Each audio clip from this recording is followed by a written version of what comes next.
ನಡು ರಸ್ತೆಯಲ್ಲಿ ಮಾರಕಾಸ್ತ್ರಗಳನ್ನ ಹಿಡಿದು ವೀಲಿಂಗ್ ಮಾಡಿರುವಂತಹ ಪುಂಡರ ಸ್ಟೋರಿ ಇದು.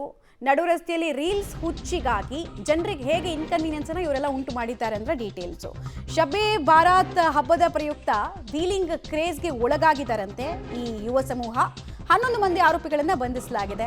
ಉಳಿದವರಿಗಾಗಿ ಶೋಧ ಕಾರ್ಯವನ್ನು ನಡೆಸಲಾಗ್ತಾ ಇದೆ. ಡಿಜೆಹಳ್ಳಿ ಕೆಜೆಹಳ್ಳಿ ಪೊಲೀಸ್ ಠಾಣೆಯಲ್ಲಿ ಈ ಪ್ರಕರಣ ದಾಖಲಾಗಿದೆ. ಇದೇ ತಿಂಗಳು 13ನೇ ತಾರೀಕು ಈ ಘಟನೆ ನಡೆದಿತ್ತು.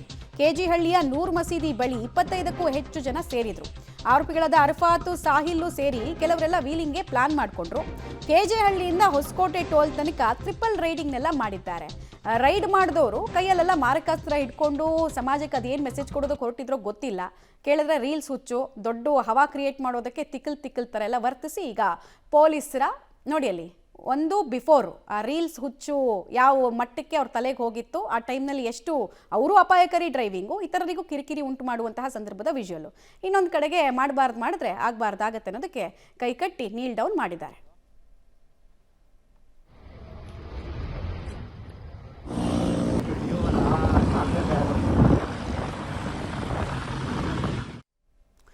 ಡೀಟೇಲ್ಸ್ ಕೊಡ್ತಾರೆ. ನೇರ ಸಂಪರ್ಕದಲ್ಲಿ ಜಾಯ್ನ್ ಆಗ್ತಾ ಇದ್ದಾರೆ ನರಸಿಂಹಮೂರ್ತಿ. ಟೋಟಲ್ ಆಗಿ ಎಷ್ಟು ಜನ ಇನ್ವಾಲ್ವ್ ಇದ್ರು, ಇನ್ನು ಅಬ್ಸ್ಕಾಂಡ್ ಆಗಿರೋರ್ನ ಯಾವಾಗ ಬಂಧಿಸ್ತಾರೆ, ಏನೇನು ಸೆಕ್ಷನ್ಸ್ ಹಾಕಿದ್ದಾರೆ, ಮತ್ತೆ ಪದೇ ಪದೇ ಈ ವೀಲಿಂಗ್ ಪ್ರಕರಣಗಳು ಈ ಭಾಗದಲ್ಲಿ ತಿಕ್ಲಿ ಪಾಪ್ಯುಲೇಟೆಡ್ ಏರಿಯಾ ಆಗಿರುವಂತಹ ಡಿಜೆಹಳ್ಳಿ ಕೆಜೆಹಳ್ಳಿ ಭಾಗದಲ್ಲಿ ಆಗ್ತಾನೆ ಇದೆ. ಸೊ ಅದಕ್ಕೊಂದು ಶಾಶ್ವತ ಕ್ರಮ ಅಂತ ಬೇಕಾಗತ್ತೆ.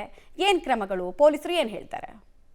ಮಮತಾ, ಶರಬ್ಯೆ ಬರಾತ್ ಅಂತೇಳಿ ಒಂದು ಮುಸ್ಲಿಮ್ರ ಧಾರ್ಮಿಕ ಹಬ್ಬ. ಅವತ್ತು ಪೊಲೀಸರು ಒಂದಷ್ಟು ಡಿಜೆಹಳ್ಳಿ ಕೆಜೆಹಳ್ಳಿ ಆದ್ಯಂತ ಎಲ್ಲಿ ಹೆಚ್ಚಿನ ಸಂಖ್ಯೆಯಲ್ಲಿ ಮುಸ್ಲಿಮರು ವಾಸವನ್ನ ಮಾಡ್ತಾರೋ ಅಂತ ಕಡೆ ಒಂದಷ್ಟು ಪೊಲೀಸರು ಹೆಚ್ಚಿನದಾಗೆ ಬಂದೋಬಸ್ತನ್ನ ಸಹ ಮಾಡ್ಕೊಂಡಿದ್ರು. ಅದು ಟ್ರಾಫಿಕ್ ಇರ್ಬೋದು ಮತ್ತೆ ಲಾ ಅಂಡ್ ಆರ್ಡರ್ ಪೊಲೀಸರು ಸಾಕಷ್ಟು ಭದ್ರತೆ ಇದ್ರೂ ಕೂಡ ಅವತ್ತು ಇಡೀ ರಾತ್ರಿ ಏನೋ ಇವರು ಜಾಗರಣೆ ಇರ್ಬೇಕಂತೆ, ನಿದ್ದೆ ಮಾಡಲ್ವಂತೆ. ಈ ಒಂದು ಸಂದರ್ಭದಲ್ಲಿ ರೀಲ್ಸ್ ಹುಚ್ಚಿಗೆ ಬಿದ್ದಂತಹ ಈ ಪುಂಡ್ರು ಯಾರಿದ್ದಾರೆ, ಸುಮಾರು 10ರಿಂದ 11 ಬೈಕ್ಗಳಲ್ಲಿ ಡಿಜೆಹಳ್ಳಿ ಕೆಜೆಹಳ್ಳಿಯಿಂದ ಹೊಸಕೋಟೆವರೆಗೂ ಲಾಂಗ್ ಡ್ರೈವ್ ಹೋಗಿದ್ದಾರೆ.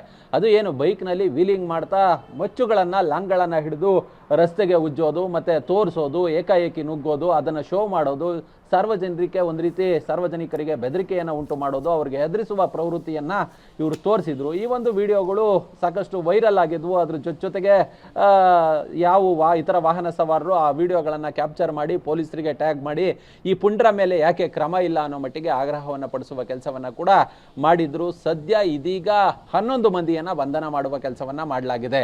ಸುಮಾರು 7 ಬೈಕ್ಗಳನ್ನ ಜಪ್ತಿ ಮಾಡುವ ಕೆಲಸವನ್ನ ಕೂಡ ಮಾಡಿದ್ದಾರೆ. ಈ ಪುಂಡ್ರು ರೀಲ್ಸ್ ಹುಚ್ಚಿಗಾಗಿ ಈ ರೀತಿಯಾಗಿ ಕೈಗಳಲ್ಲಿ ಬೈಕ್ ಲಾಂಗ್ಗಳನ್ನ ಹಿಡ್ಕೊಂಡು ವೀಲಿಂಗ್ ಅನ್ನ ಮಾಡಿರೋದು ಕೂಡ ಗೊತ್ತಾಗಿದೆ. ಅದು ಡಿಜೆಹಳ್ಳಿ ಕೆಜೆಹಳ್ಳಿಯಿಂದ ಹೊಸಕೋಟೆ ತನಕ ಹೋಗಿದ್ದಾರೆ ಅಂತ ಹೇಳಿದ್ರೆ ಅಲ್ಲಿವರೆಗೂ ಪೊಲೀಸರು ಯಾರು ರೋಡಲ್ಲಿ ಇಲ್ಲಕ್ಕೆ ಇರಲಿಲ್ವಾ? ಇಷ್ಟು ಜನ ರಸ್ತೆಯಲ್ಲಿ ಲಾಂಗನ್ನ ಹಿಡ್ಕೊಂಡು ಒಂದು ವೀಲಿಂಗ್ ಅನ್ನ ಮಾಡ್ತಿದ್ರು ಅಂದ್ರೆ ಅವತ್ತು ಪೊಲೀಸರು ಯಾಕೆ ಎಲ್ಲರೂ ಮನೆ ಸೇರ್ಕೊಂಡಿದ್ರ ಅನ್ನೋ ಪ್ರಶ್ನೆ ಸಹಜವಾಗಿ ಉದ್ಭವವಾಗುತ್ತೆ. ಯಾವಾಗ ಸಾರ್ವಜನಿಕರಿಂದ ಒಂದಷ್ಟು ಆಕ್ರೋಶಗಳು ವ್ಯಕ್ತವಾಯಿತು, ಇದೀಗ ಎಲ್ಲರನ್ನ ಬಂಧನ ಮಾಡುವ ಕೆಲಸವನ್ನ ಮಾಡಲಾಗಿದೆ. ಮತ್ತೊಂದಷ್ಟು ಜನರು ಇದ್ದಾರೆ ಅನ್ನೋ ಮಾಹಿತಿಗಳಿದಾವೆ, ಅವ್ರನ್ನು ಕೂಡ ಬಂಧನ ಮಾಡ್ತೀವಿ ಅನ್ನೋ ಮಟ್ಟಿಗೆ ಪೊಲೀಸರು ಹೇಳ್ತಿದ್ದಾರೆ. ಓಕೆ.